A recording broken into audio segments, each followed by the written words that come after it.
Qeveria shqiptare do të nisë punën për një skem të re sigurimi për qytetarët nga fatkeqësitë natyrore. Ky hap u bë me dije nga vetë kryeministri Edi Rama, i cili në konferencën vjetore të organizatës botërore të mbikëqyrësve të sigurimeve sqaroi se është i nevojshëm sigurimi i detyrueshëm i banesave dhe si një direktivë e Bashkimit Evropian. Përfshirja e sigurimit në politikat tona publike duke lidhur me rezistencën klimaterike, bujqësinë, infrastrukturën dhe rrjetat e sigurisë sociale do të përmirësojnë jashtëzakonisht qasjen tonë ndaj financimit të rrezikut nga katastrofat. Një strategji gjithëpërfshirëse që bën bashkë sigurimet, fondet e rezervë dhe buxhetimin mund të zbusë në mënyrë të jashtëzakonshme rreziqet fiskale nga katastrofat natyrale.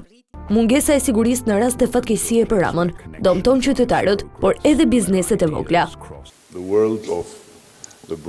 Dëmi katastrofave të tilla si përmbytjet, zjarret e tërmetet mund të fshin vite pune të mundimshme duke i lënë ato të pambrojtur, të vuajnë më gjatë e të investojnë më shumë e më pak për të ardhurat e tyre. Rruga përpara është e qartë, na duhet të zgjerijmë rrjetat tona të sigurisë për të përfshirë më shumë individ, sektor e lloje rreziqesh e të sigurohemi që këto zgjidhje të jenë të mundshme për të marrë nga gjithkush, po natyrisht aq sa është e qartë, po aq është më e lehtë kjo rrugë për t'u thënë e për t'u parë se sa për t'u ndërtuar. Gjatë konferencës, kreu i qeverisë tha se dhe nisma të tjera si mikrosigurimet mund të jenë një ndihmë shtesë.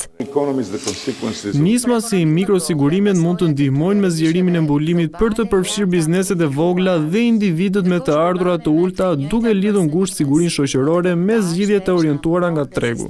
Për Ramën pasojat e mosveprimit tashmë po ndihen qartë dhe si industria e sigurimeve, po përballet me një situatë gjithnjë më komplekse.